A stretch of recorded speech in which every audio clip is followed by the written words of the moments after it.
You're mad that you slept in? I'm pissed off that I slept in though.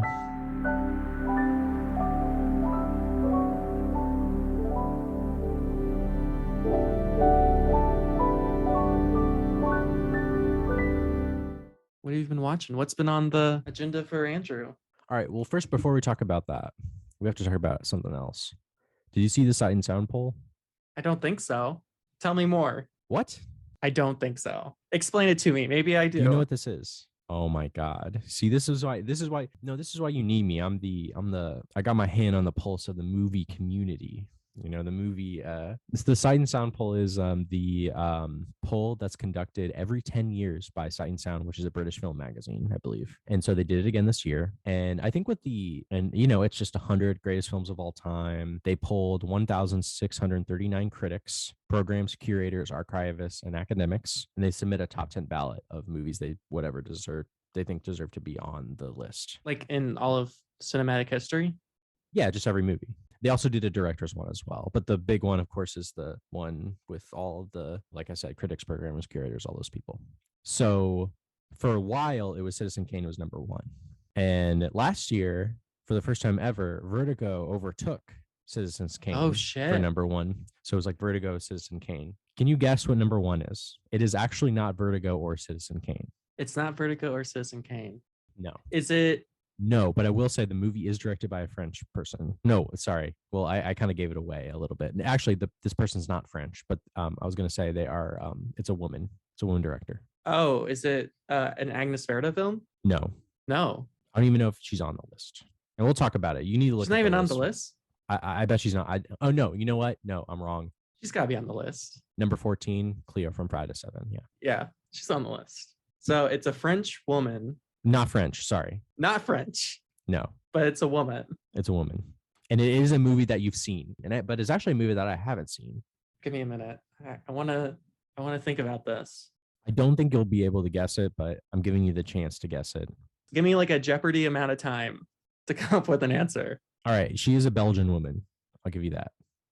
She's a Belgian woman. I don't think that helps at all. I don't know. I got nothing. Who is it? It's a 70s movie. It's a 70s movie. I have no idea. What is it? What's the movie? It's a Gian Dielman. Really? Yeah, that was number one. It went up 34 spots. Holy shit. Huh. You still haven't seen that movie? No, I still haven't seen it. It is 3.5 hours long, so I just haven't really gotten around to it. It's not only 3.5 hours long. It's 3.5 hours long where nothing happens. I know. I'm excited to watch it though. I mean, I've been wanting to watch it for a while. I saw that on the Criterion Collection. They like put all the films on their streaming service for I don't know how long it's going to be up there, but if there was ever a time to watch a 3.5 hour movie about a woman just walking around. Yeah. I kind of like it's number one. The list itself, I mean, is pretty boilerplate. You should look it up. I'm going to do this right now. Okay. Sight and Sound 2022. Complete list. Sean Dielman. That's it's a good film. It's not a bad film at all. But is it the greatest film ever? But Vertigo, Citizen Kane, Tokyo Story, 2001, Beau Travail, Mulholland Drive. I like that Beau Travail is number 7. That was a movie we were going to watch for the show before we went on a hiatus. Yeah. I mean, that was a good chance to, we're not doing it next time, but. Right. Yeah. But it's a good movie. I'm still going to watch it sometime. Yeah. I like that Mulholland Drive is 8. I love that. I saw Man with the Movie Camera for the first time not too long ago. That was good. It's a great movie. A really great movie. Not a lot of like Westerns though. I believe I've heard that there's not a lot of Spanish language directors in the mix going on. Actually, you know what? There is The Gleaners and I is on the list. So there's more than one Agnes Varda movie on the list. There's at least 2, maybe more. There's a lot of Hitchcock movies on here. It's fine. Yeah, Hitchcock has the most movies on there with 4. Wow. Which I don't know if that's necessary, honestly. Even though those 4 movies are indispensable, it's kind of a little bit much. I'm surprised City Lights is Modern Times on here because City Lights is tied for 36. Usually Modern Times is above.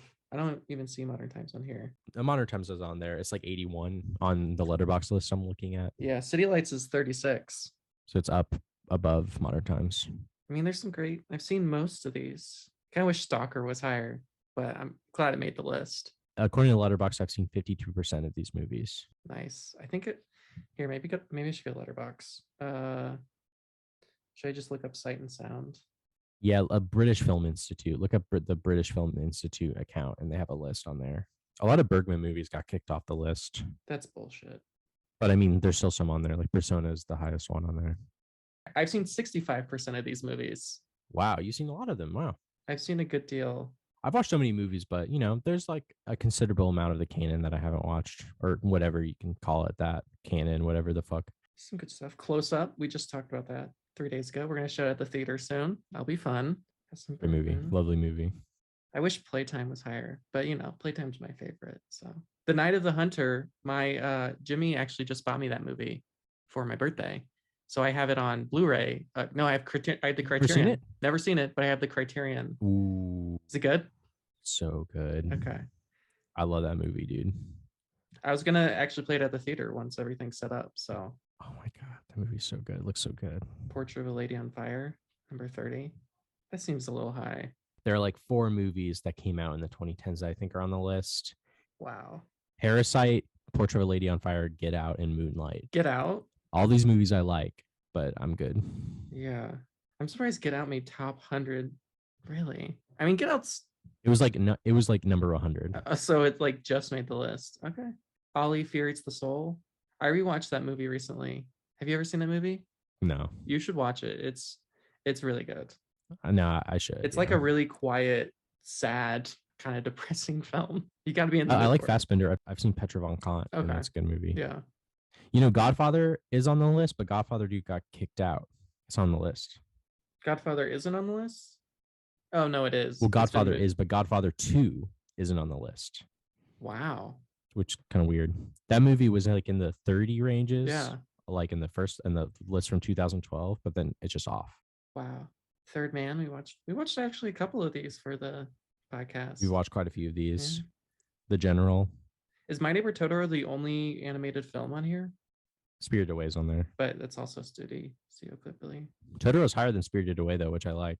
I don't know about that. I think Totoro's better. I don't No, think Totoro's so. better than Spirited Away. It's a more beautiful movie. It's more. I mean, better. honestly, they're like one and the same. I'm always partial to Howl's Moving Castle. That's just I'm me. not. We've I discussed know. We this, talked. but We had a I whole know it's podcast you. about it. I know. We had a whole episode for an hour.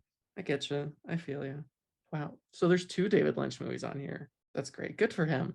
I'm sure if you look, you can see that a lot of directors have been not on there. The list is always kind of this. It's very English heavy, which is fine.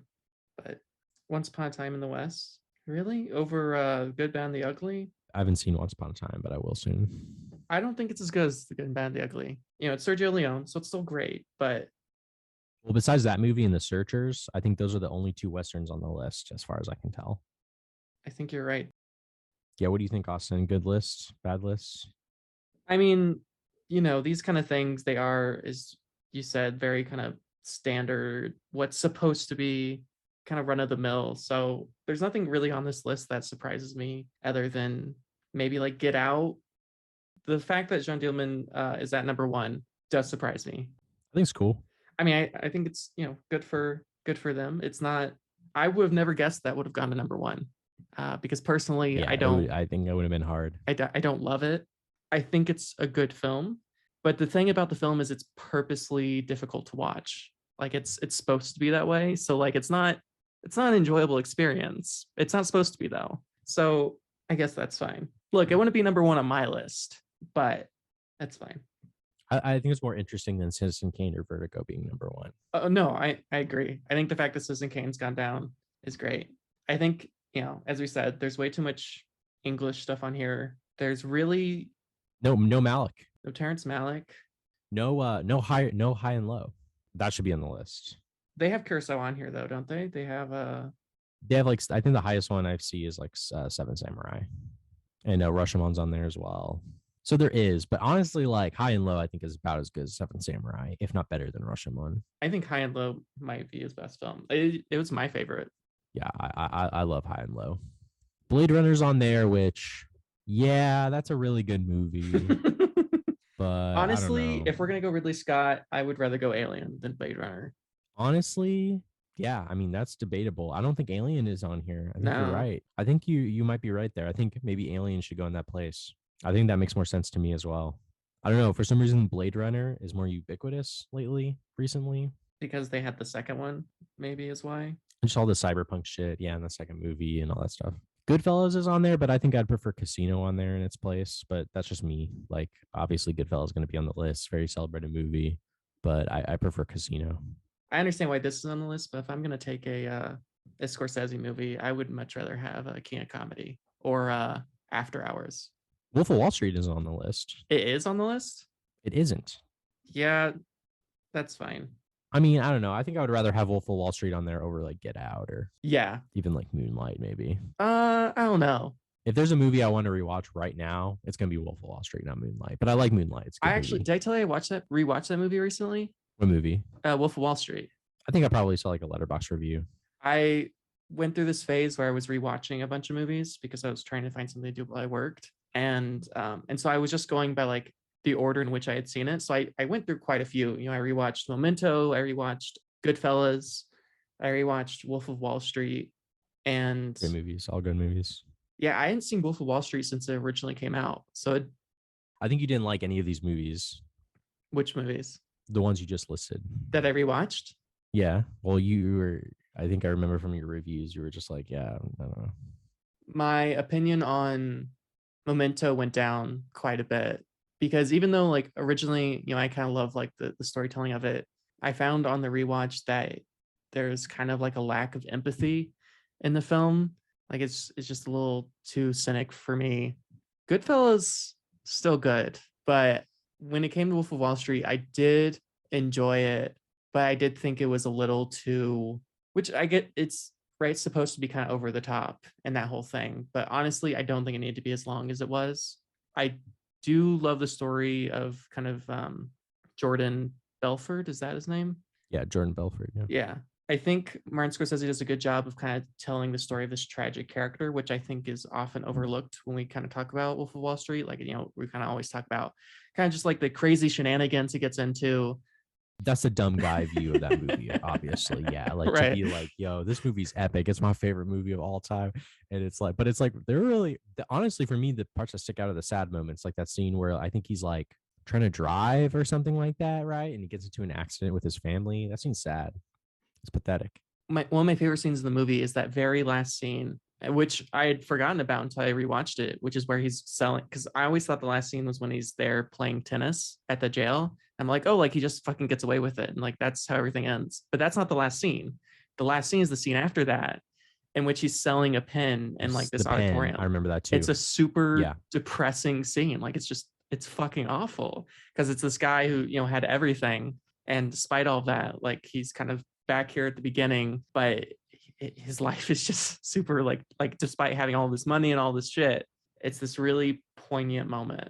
But again, if I'm gonna watch a Scorsese film, personally, I'm gonna go with After Hours, King of Comedy, before I go with like a Goodfellas or Casino. But Wolf of Wall Street's still good.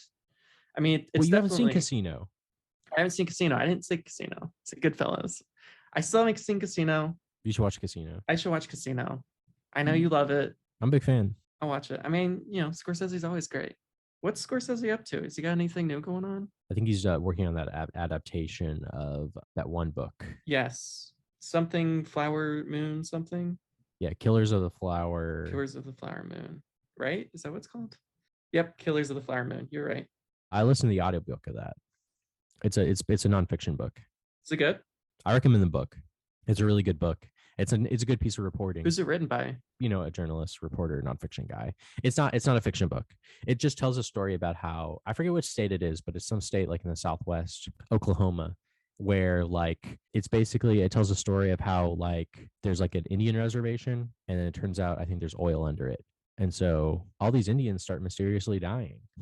That's just basically the story to kind of start off. It's a very sad and very bad, but it's a very good book. That sounds like a good read. Yeah, I recommend it. You probably read it pretty quickly. I listened to the audiobook and, you know, it was good. I recently read, you should read this book. I want to get the name right because there's going to be a lot of like variations. So let me see if I can. So I originally read the biography of Buster Keaton called Buster Keaton, A Film Life by James Curtis. It's pretty long. As an audiobook, it's like 30 hours. So that's like 500 pages. Yeah. Something like that, 400, 500 pages. You know, I'm a huge fan of biographies. It's not as good as the LBJ series. It's not as good as Robert A. Caro, but is a very good biography. It's incredibly well written, incredibly well researched. Like it goes into like well into his early life, like from like the day his parents are born, which funny enough, his parents are from Terre Haute, Indiana. Okay.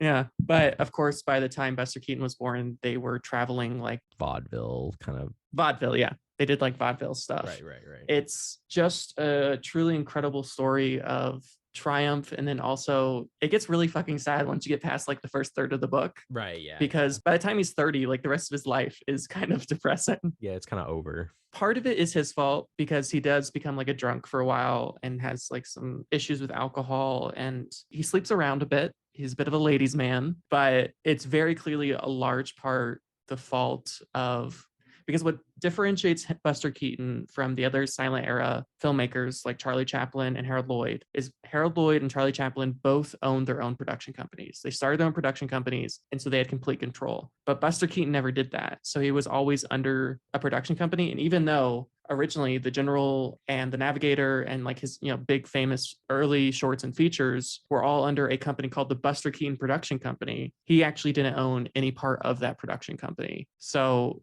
he spent basically, after the General is made, I think it was after the General, he spent the rest of his career kind of just being traded off between studios, just kind of like struggling to find work. He was not good with his money at all. So, he's like constantly just like scraping by, and it sucks.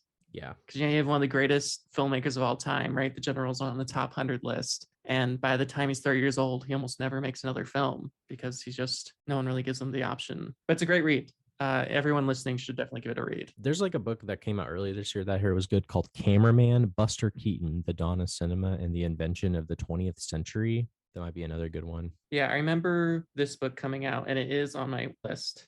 So I haven't actually read that many biographies about filmmakers or kind of the film world in general. I don't know why that's been a blind spot. Most of my biographies have been mostly kind of more historical figures, but having read the Buster Keaton one, just a really enjoyable experience, just to kind of see the world through Buster's eyes and the development of film through Buster Keaton it's kind of weird because, he's kind of Buster Keaton is a character kind of stuck in silent films, and you can tell by like the way he told his stories, like that's just the kind of films he knew how to make. And so I think that was also part of it, is he could never really figure out how to do acts with talking. And even when he did his vaudeville stuff, like most of his stuff there was no talking in it. Like that's just like his shtick. So I don't know, give it a read. It's sad but endearing and definitely worth it. I don't have a lot to report on this week. I watched all 3 Harold and Kumar movies. I'm not going to discuss those.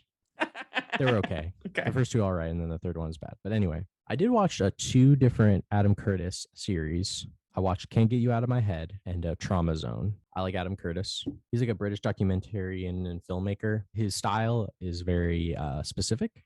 His documentaries use a ton of archival footage for the most part, and he focuses in a lot on like kind of like the history of the 20th century. He's interested in like individualism versus collectivism, the history of certain countries like the US, Britain, Russia, and China. Can't Get You Out of My Head is kind of like a documentary that's all over the place. It kind of has like this big cast of characters that he kind of like flows through from all over the world. I liked it. It's really good. It's all really all over the place. But if you're looking for something that just is like, he also uses pop music a lot and ambient music a lot in his movies as well. Okay. And he has like a very nice voice. I don't know. It's kind of hard to describe his style. It's kind of a very specific style. But he has a new one out that came out earlier this year called Trauma Zone. That was really interesting, where there's no music. He doesn't include like extra music. He has no narration. It's just him using archive footage and text on screen to basically tell the story from 1985 to 1999, basically the fall of like the Soviet Union and communism and democracy in the country and that area. Wow. So they go through, Boris Yeltsin, and the documentary ends basically with the introduction of Vladimir Putin, and it's very intense. Curtis uses archival footage that does include violence, like does include like people getting killed and stuff like that. But yeah, just like the story of like that country and that area is just unbelievable. Like it's just kind of insane that happened not that long ago. I mean, I would highly recommend it. Both series are like 7 hours long, and it sounds like a lot of time, but because of the way that he makes his series, the time kind of slips away pretty much, because you can kind of just like really kind of sink into kind of like the effect that Curtis creates. Dope. We talked a little bit about it last week, and I said I was going to watch. Well, no, we ended up saying I wasn't going to watch it because this stuff is pretty. If there's one Adam Curtis thing everyone should watch, it's probably Hypernormalization, which is like 3 hours long. It's like a movie. Okay. It's good. I wish I'd watched more movies this week. I was so gun ho about watching more movies this week. I got through the Batman duology. I was like, I was gonna watch other stuff, and here we are, another Saturday. And those the only movies I watched. That's fine. I did watch a lot more Better Call Saul. I'm almost through the whole second season. I think it's a lot better than the first season. Okay, that's good. I think all the stuff with Mike is great. It's the best stuff. Honestly, they should have just made the show about him. Yeah, he's good. Like there's entire episodes that are just Mike. It's the best. And like those were some of the best episodes of Breaking Bad too, honestly. Like Mike is one of the best characters and I love him. And I think my biggest complaint with Better Call Saul is we're still not there yet. He doesn't do anything illegal. Like there's no like illegal stuff. Like that's what made Better Call Saul great, right? Because he like knew all like the little like he knows a guy who knows a guy and right. But like at this point, he's still like he's just doing like regular lawyer shit. So I'm still enjoying it. It's well written. It's funny. Bob Odenkirk is great in it, but I'm really waiting for the illegal shit to go down, which I know happens eventually, but I wish it would just kind of get to it. I mean, I guess that's pretty much it. Yeah. All right. Well, Yeah, I think that's fine. You know, I said I was going to go see Bones and All last week. that's fine. Like right after this conversation, but I didn't go see it. Whatever. I'm kind of disappointed that I didn't. Maybe I'll go this weekend. We'll see. Yeah. Whatever. Thank you for listening to the show. Yeah. And until next time. Thank you.